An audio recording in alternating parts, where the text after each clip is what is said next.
Hey, what's going on, guys? This is Seventh Law, and this is going to be my review for The Last of Us Season 1. So I think it's important to state that this was never a show I was going to watch. I never had any interest in The Last of Us. I saw the trailer for the show. I thought it was going to be an awesome show, but video game shows have never really been good or never really even been my thing.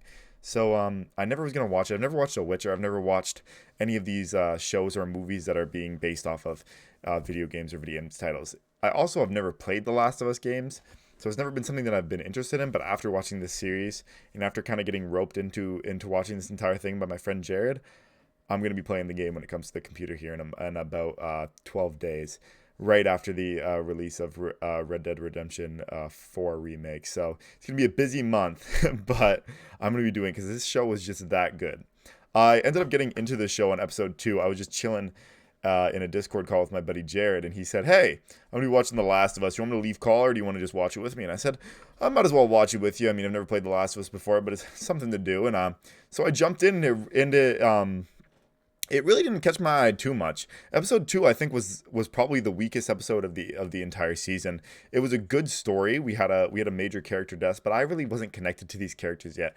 Didn't really care. I just saw this story of these kind of like zombie-like creatures, the cordyceps zombies, and I was like, okay, they're cool. That's what kind of that drew me in and made me go to episode 3. Was the cordyceps zombies were really cool, a new concept that we never seen before, and the noise the clicker made and kind of the atmosphere that we got later in episode 2 with the clickers was really, really interesting to me and really grabbed me in and made me want to watch the rest of the series, in which I did, which brought me to episode 3, which honestly, episode 3 was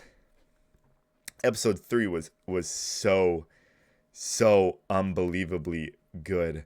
Not many shows are brave enough to do a story around LGBTQ individuals that is so powerful and so accurate.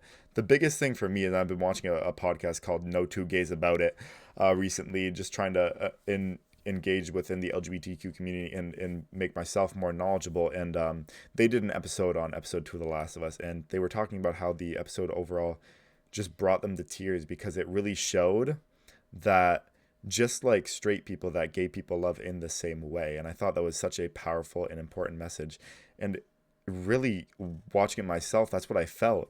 Is I never felt like they were different. I felt like it was a beautiful love story between two people that could go down with like your Romeo and Juliet as this like really romanticized love story. And this wasn't even that romanticized. This was such a normal relationship within such a horrible world, and really showed how we really live for the people around us and how love is so important. Another amazing thing that it did for me is it really redefined what representation of gay people is and what masculinity means within the LGBTQ and gay community. Is that we've always seen in television this over stereotyped gay love, where it's been this super flamboyant, outwardsy feminine type of gay relationship. Well, in this, we see through Bill this super loving, charismatic, brave man that also has a big old beard and has the flannel on and is chopping the wood and is doing these traditionally more masculine things, but also is gay and loves the same way, and has this side where he loves to cook and he loves to do this and he loves to do that. And it really broke down a lot of walls, I think, for a lot of people on understanding what gay people go through and what gay love actually looks like. And I think that was just so beautiful to do that, and the ways that they really dove around expressing that masculinity, expressing the more femininity side of it, what I thought was really beautiful and amazing. And that's what really caught me in, especially as a psychology student and somebody that is really trying to form more of a knowledge base about different issues, leftist and progressive issues. It really made me think about a lot of different things and really made me step back and really enjoy something. And even for my friend Jared, who's less involved in activism, unlike me, who's really doesn't have like the same knowledge base, still found the episode so beautiful and agrees that it was one of the best episodes on television. I can only see this episode going to be nominated for an Emmy, nominated for an Oscar, these prestigious awards, because that's what it deserves, because that's what it really did. It was does. It was so beautifully crafted, and that for me just really brought me into the show in a way that episode 2 really couldn't. And another thing that I really like about this show is it's just redefining the zombie genre in a whole. I mean, we just came off of the ending of The Walking Dead, which is such a stereotypical zombie show that we've seen rehashed and rehashed. Everybody's been trying to copy The Walking Dead since The Walking Dead came out. And this does something that's so incredibly different, but also stays within the genre. I mean, we've never really seen, since the initial release of The Last of Us as a video game, we've never really seen zombies done in a different way. It's always been, oh, it's this virus that came along, and this virus made us go crazy, and now we're coming back from the dead. Well, no, this goes to fungus. This shows of how a fungus can infect and go to your brain within the cordyceps, where we've seen this happen in the ant world. And in episode 2, I think this is what really, the one part of episode 2 that I really like, is bringing us in and telling us kind of the backstory of how it started. I'm not going to spoil, I don't want to spoil, but how it started, and how it kind of adds this level of realism by giving an explanation for how this happened in a way that a lot of zombie shows keep it kind of ambiguous, or just say, oh, it was started, it was man-made. This gives a realistic and grounded real world experience that I thought was extremely entertaining and extremely important, and really brought this show to the next level. I thought that was so awesome. Another thing that I really love is we've seen in media before how governments kind of crash under the apocalypse and the rule, and how governments kind of fade away, and we have this lawlessness with these evil, narcissistic, sociopaths, psychopaths coming into power because they were made for this world. Well, in this one, we kind of see that a little bit, but we see it run through the government. We see how the government implemented right away these measures for people in these quarantine zones, and how the government took over. So it's not just a bunch of random people that grouped together in locations and kind of elected somebody, or somebody took charge. It's now we have a bunch of people that have rushed to these quarantine zones and are still under Fedra, or the government of this universe, and how they have to deal with that, and a whole other side of that, which is kind of what we see going into episode 4, 5, and even 4 and 5, as we see how also having a government in these situations is kind of a bad thing. Episode 4 and 5 really, other than just showing us kind of the corruption of a government, and how that can be broken so easily, and how even in an apocalypse situation, we're going to see these kind of like civil wars and uprisings if people are being mistreated. We also see kind of what we see translated into episode 9, into the finale, and kind of where I think Joel gets some of his background and some of his realization is through what people will do for their loved ones, and how they will betray their morals, and what they wouldn't do in situations where it comes to their loved ones being in danger. I mean, we see this beautiful story between two brothers where one man had to completely go against everything he thought. You know, he was this man that really had the morals of, I'm not going to be a whistleblower. I'm not going to betray the people that I love. But then he gets the chance to get government to save his brother, or get medicine to save his brother's life. And those morals go out of the window. He's now ready to sell anybody out who's not his family to get this medicine for his brother, and show how far he will go, even breaking some things that he wouldn't do normally, just to save the ones he loves. And obviously, if you've seen the series, we all know how that ends, which is horrible. But yeah, we see that, and the amazing scene,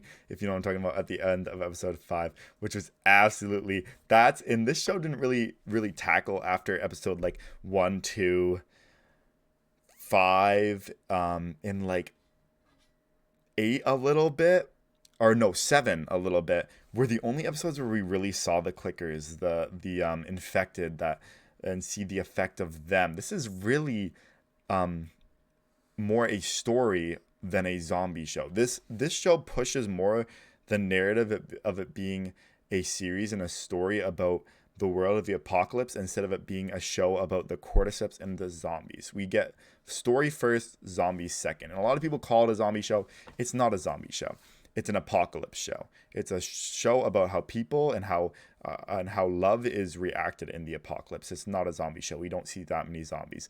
But at the end of episode 5, we do get that little bit of like that little bit of like the game / that zombie like awesomeness. That was just, if you have not watched the series and you are planning on watching the series, just watch a clip from episode 5, and I promise you it will pull you in if you are interested in the zombie part. Another thing this show does extremely well is they do filler almost perfectly. We came off of some awesome episodes. We get episode 3, which is filler, but it's amazing. Then we get episode 4, which isn't filler. This is story stuff. Episode 5, which is story stuff. Then we get to episode 6, and it's a little bit slower. We finally get to see Tommy, which is main story stuff, but it really feels like filler. We could have seen Tommy and gone through Tommy and figured it out in probably the span of 30 minutes. But we spent a whole 60 minutes on it because this show can do filler extremely well.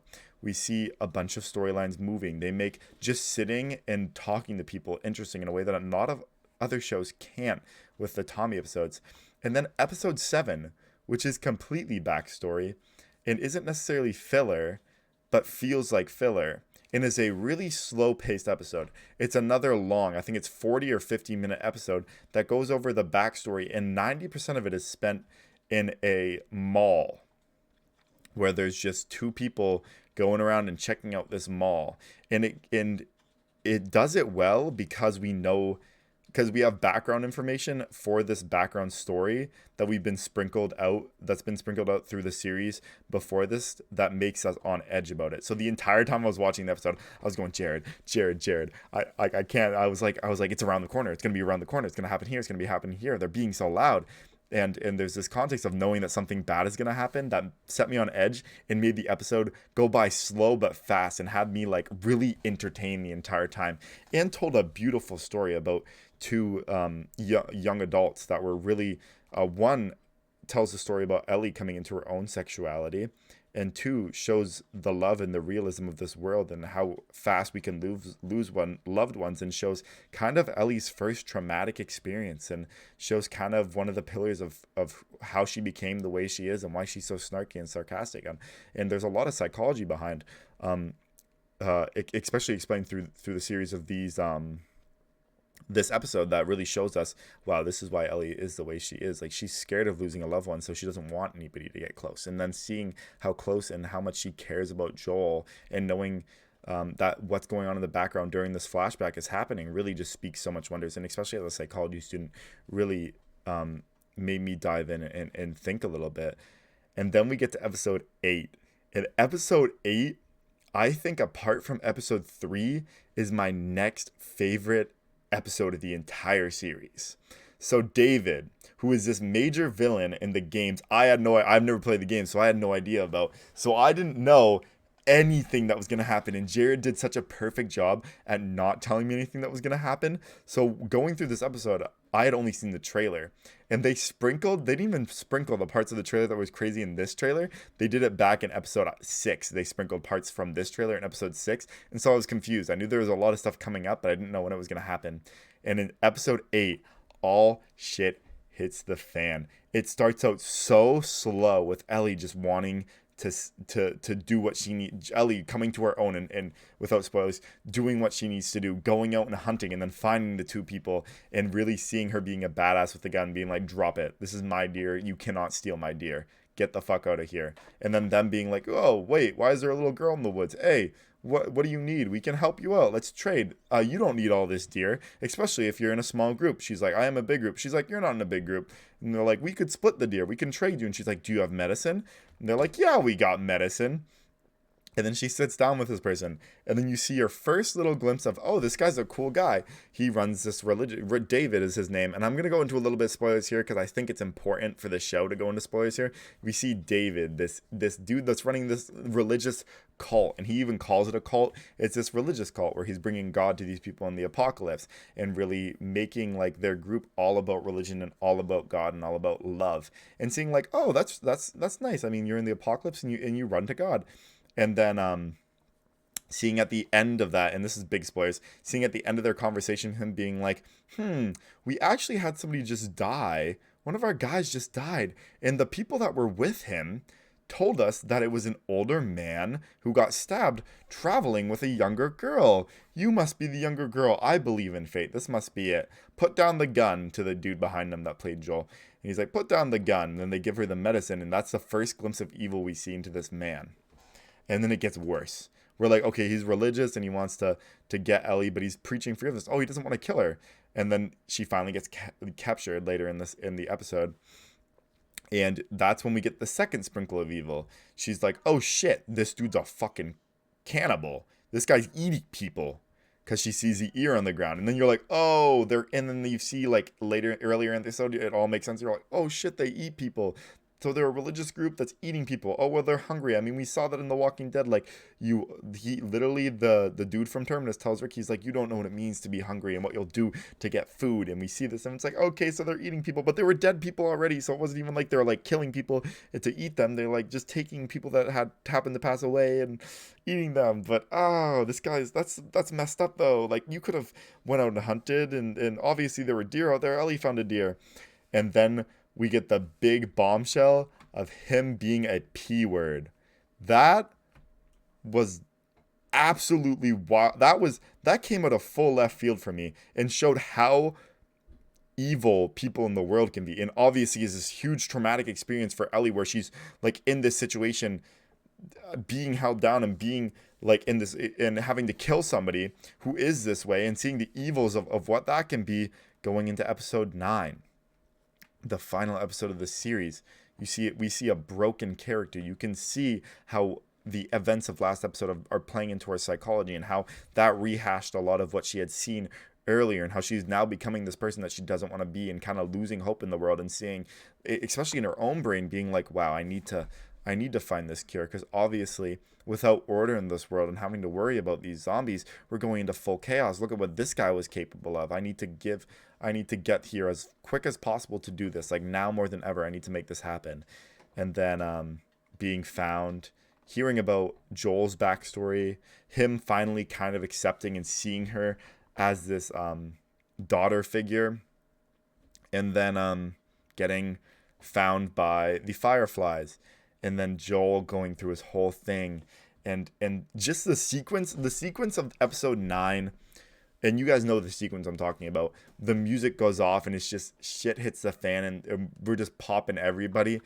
I think that was done so beautifully. When you think about a scene like that, especially translating that from a game to a show, you don't know how it's going to be done. It can be done super fast-paced with music, but instead, music is fully pulled back. We just get this ambient noise. No sounds of gunfire. We're just seeing what's happening in front of us, all the way to where Joel finally reunites with Ellie. And you can see Joel, and this is why I think it's perfect as well, is because we see Joel do something that we've seen so many different characters. The quick draw bang. We see this even earlier in this episode. This is something that happens over and over again in the show. Is we see these kills that have no hesitation. It's always just a pistol. It's a pistol. They'll walk into the room, bang, no hesitation. Literally lift up the gun, boom. All in one motion. And we finally see, and all the characters we've seen up to this point are like questionable in morale and have to do horrible things. Like we see it in episode 4, I think it was either 4 or 5, with the leader of this regime group. Bang, kills this guy. Bang, bang, bang, is ruthlessly killing these people. We see in the beginning of episode 9, we see the leader of the Fireflies do it right away to another character in the show. And then finally we see Joel do this ruthless kill. No forgiven. Not once in this episode, but twice. Once when he finally reunites with Ellie, and then 2 when he's leaving the compound to go back to Tommy. We see him do it again. It's this ruthless kill and this characterization of Joel here in the end of the series, which I think really rounds out this season to be such a beautiful piece of television. Overall, my rating for this show is a 9.5 out of 10, and that's really only because of episode 2 and the way that really was like kind of middle entertainment, especially with the ending. I think that I know the death of a certain character was in the video game, but I don't think it was needed. I think it was important here, but I think the way they did it was lame. Like, it really could have been done better. I think they should have took a little bit more liberties there. But yeah, overall, great show. I would recommend watching it. I think this is going to be probably a good contender for show of the year. I don't know what really can outperform it. It's been doing amazing. I can't wait for season 2. And yeah, that's it. Hope you guys have an awesome day. Deuces.